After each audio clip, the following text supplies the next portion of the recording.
Hey YouTube, how's it going? This is Adam here with Retro Repairs, and today I've got another repair video for you. So in this video I'm going to attempt to try and repair this game cartridge for Monsters, Inc. for the Game Boy Color. The story with this one is I got it in a box of stuff off eBay, which was sold to me as not working. So it included a bunch of controllers and games and stuff like that, and as described, this game doesn't work for me. So we're going to open it up, try and see what the issue is, and see if we can fix that. So before I go too far, I'm going to show you that it in fact does not work. So using my Game Boy Color, which I know works,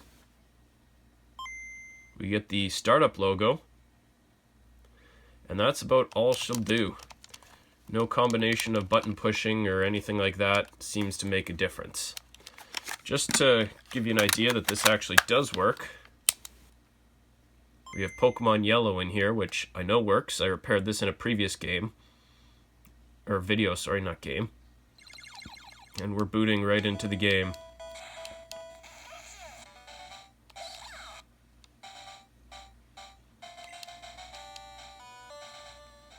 And there we go. So, the Game Boy works, and the game works, so definitely an issue with Monsters, Inc. here. So, I'm going to show you how to open it, some things to check, and we're going to go try and repair this. So opening a Game Boy cartridge is pretty easy. They just have the one little screw here, but it is a special security screw. So if I zoom in as much as I can, as you can see, it's got kind of a special pattern to it with a bunch of ridges, holes on the outside of it. So you're not going to be able to open it with a standard screwdriver that you get in a kit. You need to go online and you need to order one of these, which is called a Game Bit Security Screwdriver Bit. They make two different sizes, one for game cartridges and one for game consoles. These are mainly used by Nintendo. However, Sega also did use them back in the day a little bit too.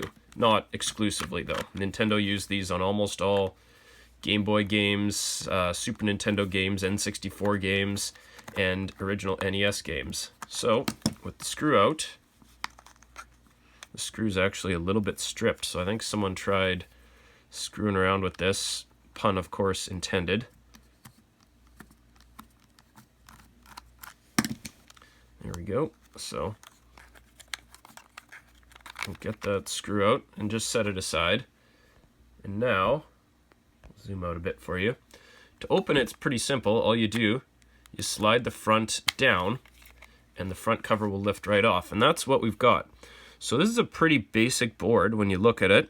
There's no battery on here, so that means that it doesn't actually save any game files to it. There's just two chips. One of these is the ROM chip, I think this one, which controls or saves the actual game in it. So this has the game data. And this, I believe, is a controller for the memory, which tells it where to access the game data. On the back side, not a whole heck of a lot going on here. So a couple of things that you do want to check out when you open up a game like this if you're having read issues. Firstly, these pins. Are the pins clean enough? Sometimes if they don't connect to the game, they're just not going to work.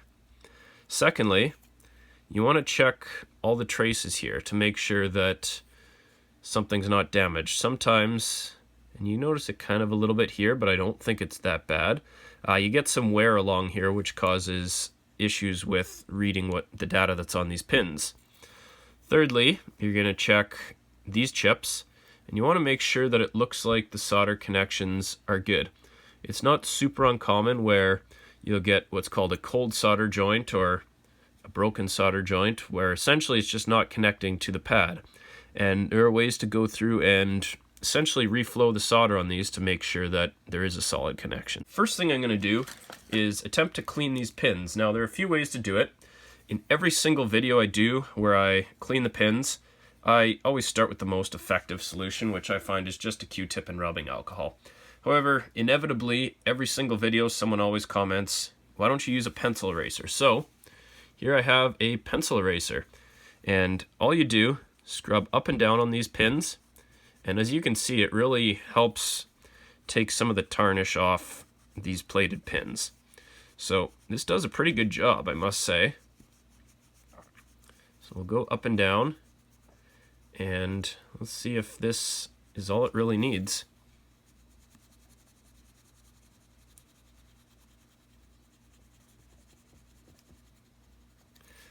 Now I'm going to use a Q-tip just to brush off any pencil residue, as you don't want that to be living in your Game Boy. So there's a little mark down here. I don't think that will cause an issue, but again, just try and get these looking as clean as possible. And let's throw it into the cartridge. I'm not going to screw it up, or put the screw in, I mean, but I'm also hopefully not going to screw it up. But let's see what we got.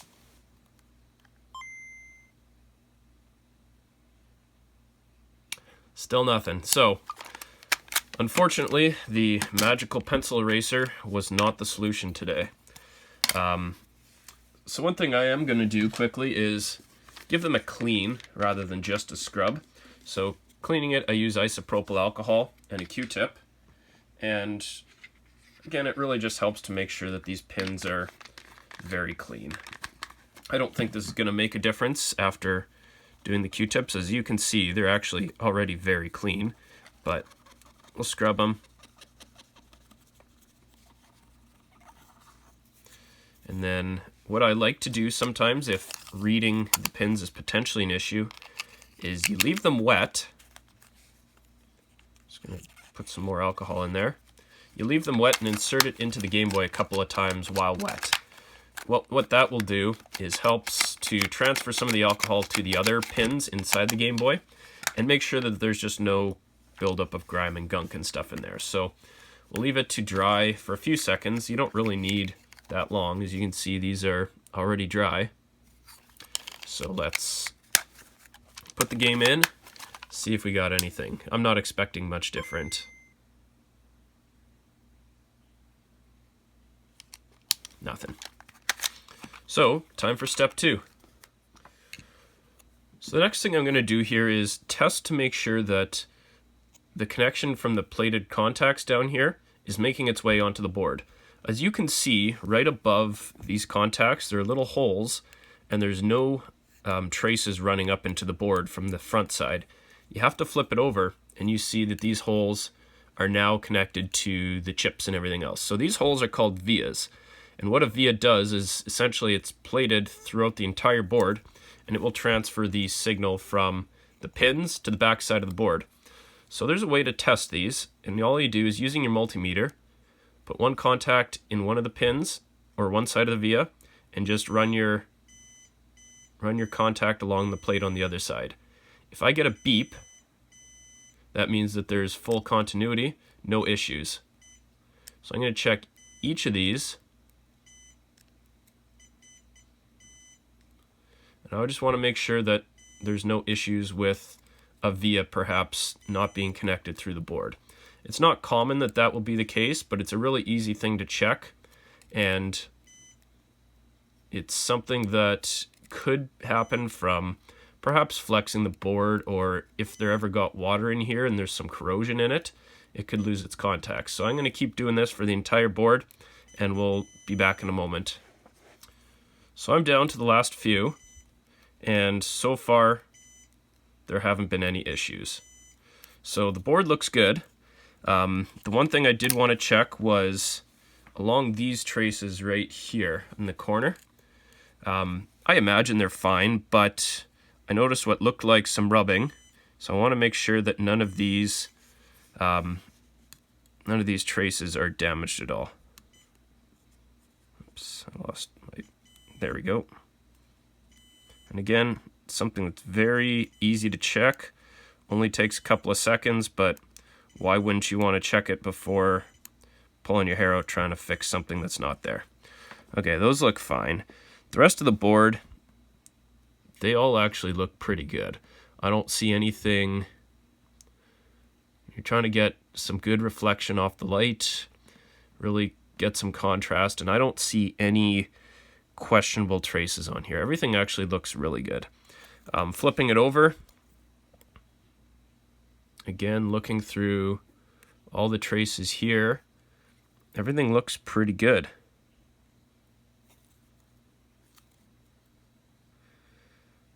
So I don't really think that the traces are the issue.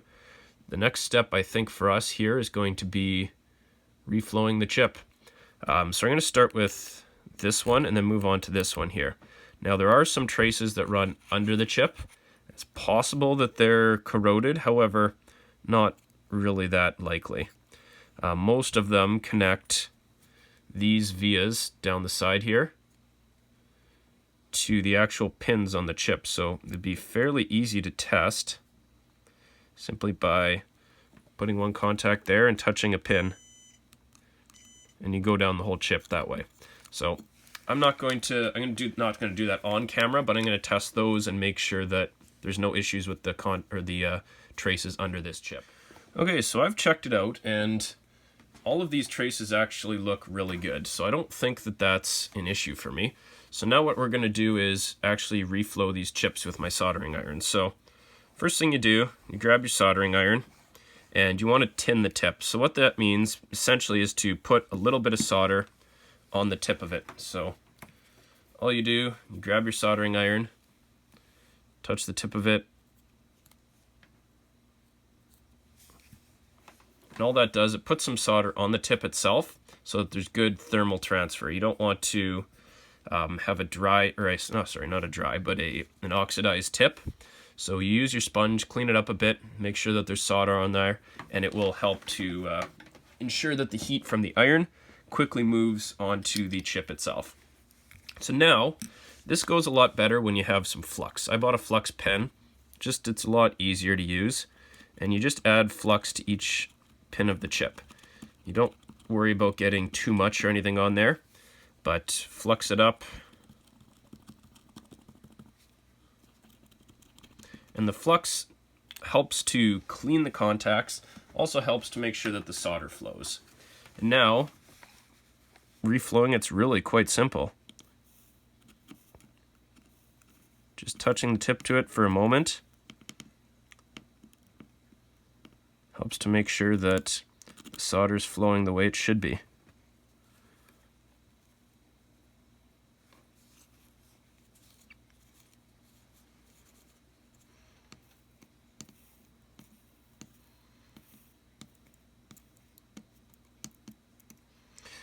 You don't want to hold it for too long, so only a couple of seconds each, but that seems to have really done the trick.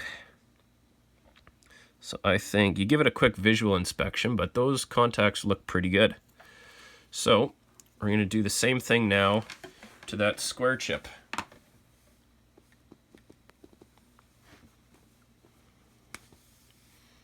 So add some flux.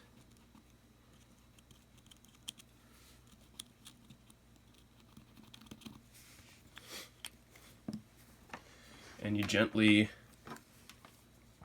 touch the sides of the pins.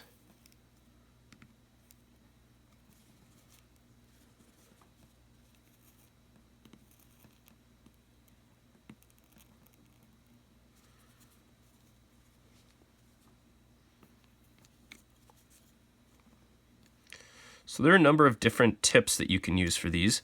I'm using a chisel tip, which basically looks like a bit like a screwdriver. And that's good for getting multiple pins at once. You can use a pointed tip. One of the downsides of pointed tips is, since there's less size to it, it doesn't retain the heat as well. Also, on a pointed tip, also you could use it's like a pointed tip but with the edge cut off, which gives it a bit of a flat surface. Those are good for surface mount soldering, which is what we're doing. I just don't have one for this.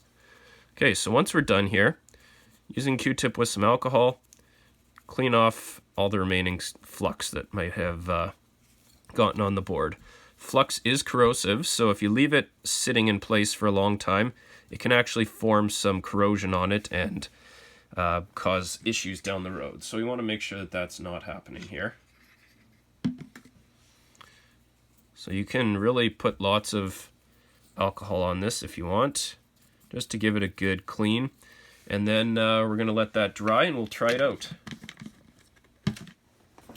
Okay, so I've found a small problem during this, and now I'd have to go back and look. I'm not sure if I did this during desoldering or this was already loose, but as you see this little capacitor here, it's labeled C2. it's no longer attached to anything. So what I need to do is reattach it to its pad, which is right here. So a couple things you want to do first. Getting your soldering iron ready, you apply flux to this, and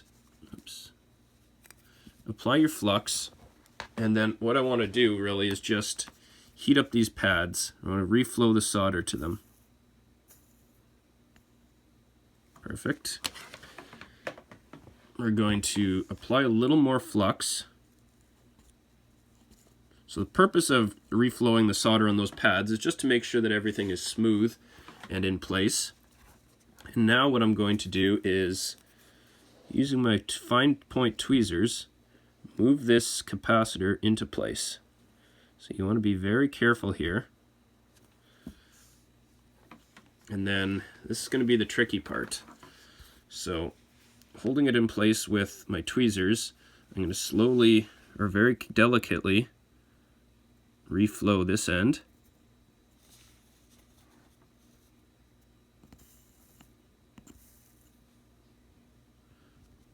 And that's not quite to where I want it to be.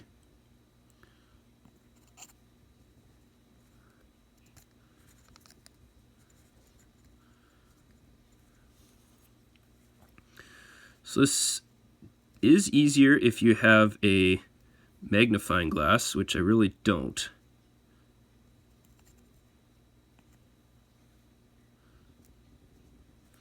So there's one, and then point number 2.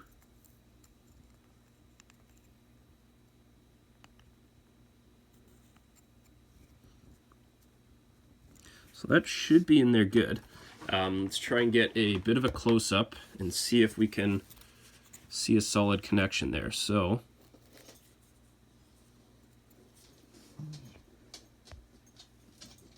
it's difficult for it to focus. I might even add a little more solder to that side. That's the bottom side from your view. So grab my solder, and really you're not going to add solder by heating it up and putting the solder into there, as the point is really just way too small. So instead what you do, you heat up your iron, you tin the tip of it so that there's a little bit of solder on it, and then just touch it, and that will transfer some of the solder onto that joint. There, and that should be okay. So now what we're going to do is clean that joint with some alcohol.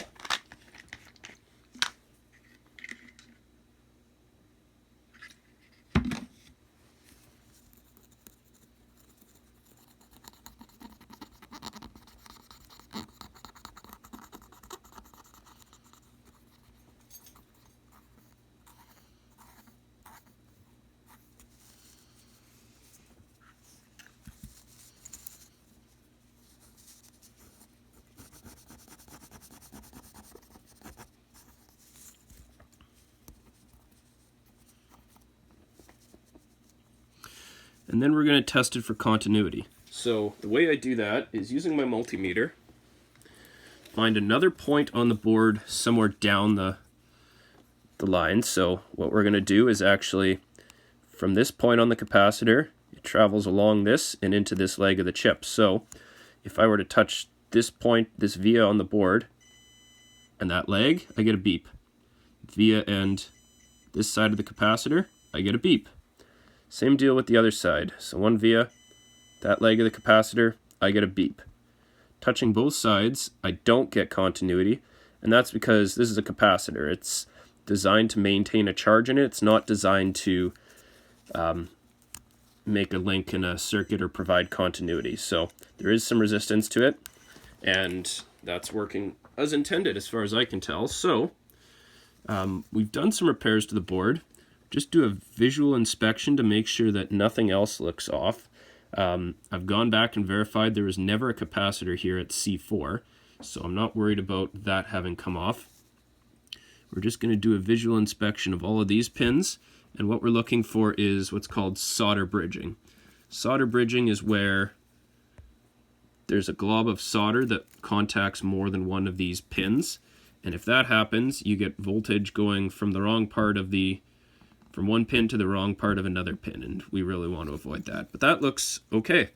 So again, we're going to give it one more clean with alcohol, and really get lots of rubbing alcohol on your Q-tip when you do this, and we're going to go over everything on the board there.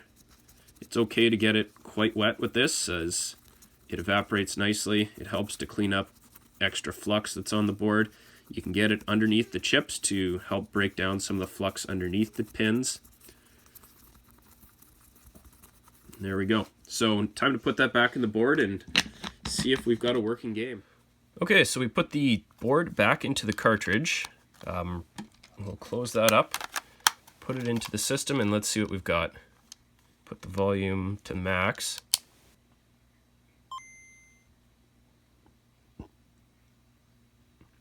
And we're booting into the game. So it looks to me like fixing that, or not fixing necessarily, but reflowing the joints along the ROM and the controller chip.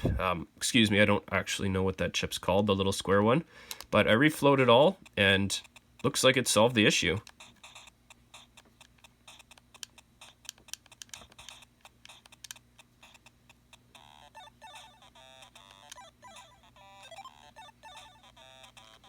So I just want to make sure that I can actually get into the gameplay. Don't want a password.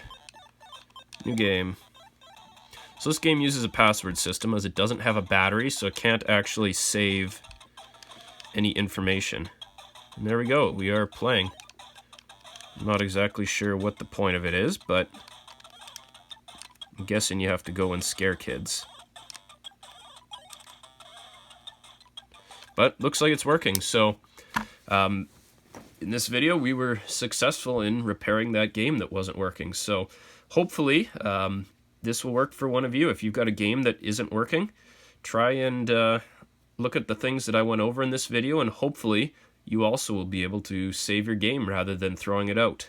Now, this game, I don't really know, I don't imagine it's worth very much, but there are some Game Boy games out there that do have some considerable value. So especially if you've got a classic, something that is either worth a lot to you or worth a lot to a collector, it's always nice to be able to save that rather than having garbage. So thanks a lot for watching this video, and I hope that someone's going to be able to make use of the info in it and save themselves a game. Be sure to like the video if you did. Leave me a comment below. Let me know what you think, and subscribe to my channel. You'll be the first to know when I release new videos. I haven't done a lot of videos over the last couple of months, but I'm trying to get more going lately, so I probably have about 3 or 4 in the last couple of weeks, and I hope to keep that going for a little while anyways. I got a few things on the go, so hopefully I should have no shortage of projects for you. So thanks a lot again for watching, and we'll see you next time.